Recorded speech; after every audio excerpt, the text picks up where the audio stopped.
Salut les épicurieuses et les épicurieux. Tout le monde a entendu parler d'Assassin's Creed, le film, mais aussi le jeu vidéo. Le dernier opus, Assassin's Creed Shadows, se déroule au Japon. Au XVIe siècle, il met en scène un samouraï, un certain Yasuke. La figure du samouraï est fascinante. Sa force de caractère, sa maîtrise des arts martiaux, il impressionne. Il a l'image d'un guerrier sanguinaire. Alors qu'y a-t-il de vrai là-dedans? Voici une petite vidéo qui, je l'espère, va vous permettre de trancher.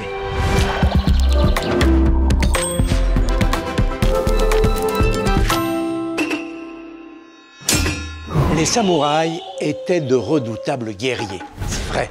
Les samouraïs, ce sont l'équivalent japonais de nos chevaliers du Moyen-Âge, des guerriers dont la mission première est de défendre les terres de leur seigneur. Ces soldats sont tous issus des classes les plus aisées de la société et comme nos chevaliers, eh bien, ils sont les seuls autorisés à pratiquer l'art de la guerre. Pour cela, ils sont armés jusqu'aux dents. Ils possèdent une armure, une lance, un arc, un gourdin et le fameux katana. Être un bon samouraï, c'est aussi respecter un ensemble de règles morales, le Bushido. C'est le code de conduite du parfait samouraï, un guide auquel les futurs combattants sont initiés dès l'enfance. L'honneur est la valeur la plus importante, au-dessus de tout, même de la vie. Une phrase célèbre illustre ce credo: la vie est plus légère qu'une plume, mais l'honneur est plus lourd qu'une montagne. Chez les samouraïs, il y a un grand chef, c'est le fameux shogun. Jusqu'au XIIe siècle, il tenait son pouvoir de l'empereur, qui constituait l'autorité suprême. Mais tout bascule en 1192 sous l'impulsion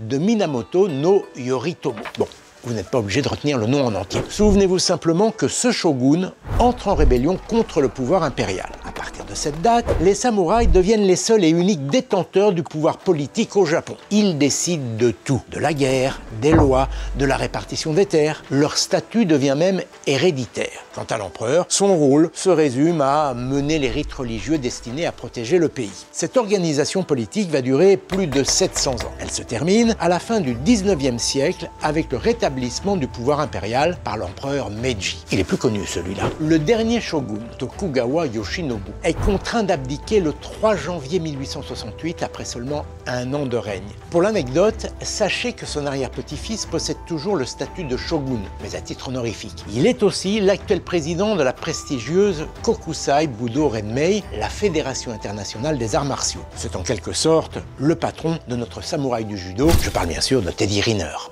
Les samouraïs coupaient la tête de leurs adversaires. C'est vrai, ce n'est pas une simple légende véhiculée par le cinéma et les jeux vidéo. Les samouraïs coupaient des têtes, et pas que des têtes d'ailleurs. Et pour ça, ils utilisaient une arme redoutable, le katana, l'épée des samouraïs. Une arme très souple et très coupante. Les samouraïs la glissaient dans leur ceinture du côté gauche, le tranchant dirigé vers le haut. Ils en possèdent généralement deux, un long et un autre plus court qu'on appelle le wakizashi. Le katana est un symbole de puissance pour les guerriers japonais. C'est le signe qu'ils appartiennent à une caste supérieure. Ils se le transmettent de génération en génération. Mais ils s'en servent très peu sur le champ de bataille. Les samouraïs privilégient plutôt les armes de jet, comme l'arc et la lance. Plus tard, ils adoptent le mousquet, le fusil et même le canon introduit au Japon par les Portugais au XVIe siècle. En revanche, le katana continue d'être utilisé pour couper la tête de l'ennemi. Je vous rassure, quand il est déjà mort. Enfin bon,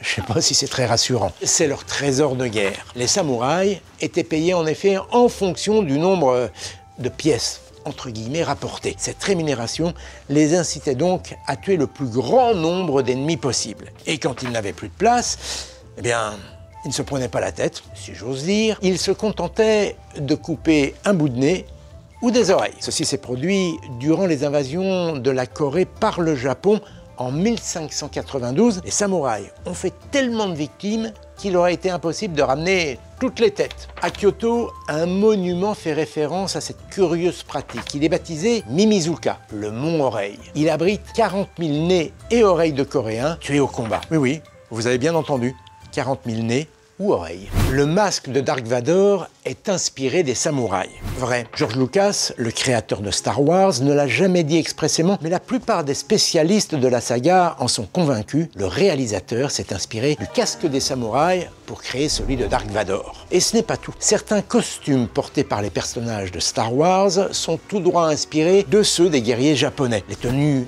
des Jedi par exemple. Elles ressemblent comme deux gouttes d'eau au kimono des samouraïs. Ces points communs n'ont rien d'étonnant. George Lucas a toujours clamé son admiration pour le cinéaste japonais Akira Kurosawa, le réalisateur des 7 samouraïs. Justement, ce film de 1954, qui a connu un succès mondial, a énormément contribué à faire connaître l'univers des samouraïs dans le monde entier.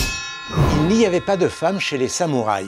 C'est faux. Alors bien sûr, si vous avez vu Les 7 samouraïs ou Shogun, vous aurez constaté qu'il n'y a pas de femmes parmi eux. Vous me direz, rien d'étonnant, à l'époque, la guerre était une affaire d'hommes. En Europe peut-être, mais pas au Japon. À l'époque médiévale, les épouses, les veuves et les filles de guerriers étaient formées au maniement des armes. On considérait qu'elles devaient être capables de protéger leur maison et leur communauté en l'absence des hommes occupés sur le champ de bataille. Parmi elles, certaines ont combattu au sein des samouraïs. Certes, elles étaient peu nombreuses, mais elles se sont illustrées au combat. La plus célèbre est une certaine Tomoe Gozen. Cette redoutable cavalière aurait dirigé l'armée de son mari lors de la guerre de Genpei au XIIe siècle. Cela dit, pour être tout à fait honnête avec vous, dans cette histoire, on a quand même du mal à faire le tri entre légende et réalité. En revanche, une autre femme a bien pris part au combat. Il s'agit de Nakano Takeko, une guerrière de 21 ans qui a fondé son propre bataillon de samouraïs à la fin du 19e siècle. En 1868, peu avant la disparition des derniers samouraïs, elle prend la tête d'une unité entièrement féminine qui va faire face à 20 000 soldats de l'armée impériale. Malheureusement,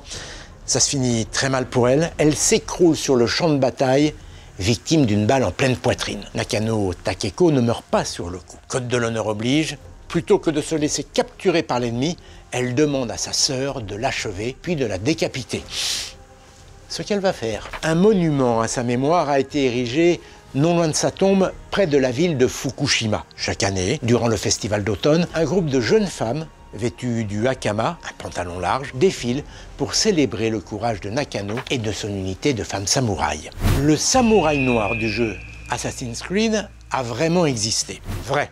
Enfin, presque vrai. Le prochain opus de ce célèbre jeu vidéo intitulé Assassin's Creed Shadows met en scène un samouraï originaire d'Afrique. Ce personnage a réellement existé. Son nom est Yasuke. Il existe peu de sources historiques à son sujet, mais ce dont on est sûr, c'est qu'il s'agit d'un esclave originaire du continent africain arrivé au pays du soleil levant en juillet 1579. Très intelligent et doté d'une grande force physique, il aurait attiré l'attention d'un seigneur très important de l'archipel. Une grande amitié serait alors née entre les deux hommes, permettant à Yasuke de gravir l'échelle sociale au point d'obtenir le statut de samouraï. Toutefois, ce dernier point est à l'origine d'une vive polémique chez les joueurs, mais pas que. Certains reprochent au créateur du jeu d'avoir choisi un personnage qui n'aurait jamais été samouraï, mais simple porteur d'armes. Il s'appuie sur le fait que pour être samouraï, il fallait être japonais de souche. D'accord, mais bon, ce n'est qu'un jeu, une fiction, pas un documentaire historique.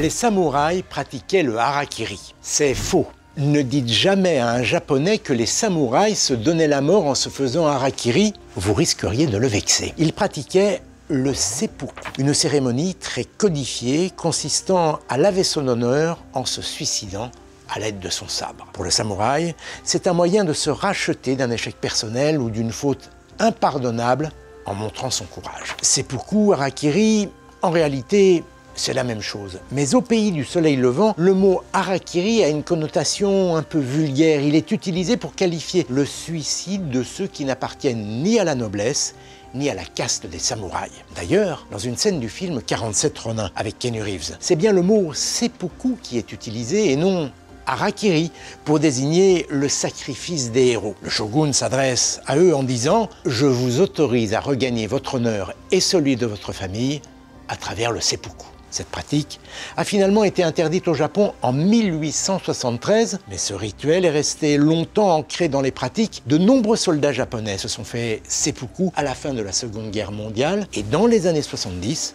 le célèbre écrivain Yukio Mishima s'est donné la mort de cette manière. Il existe encore des samouraïs au Japon. Faux. Les samouraïs disparaissent définitivement au mois de septembre 1877.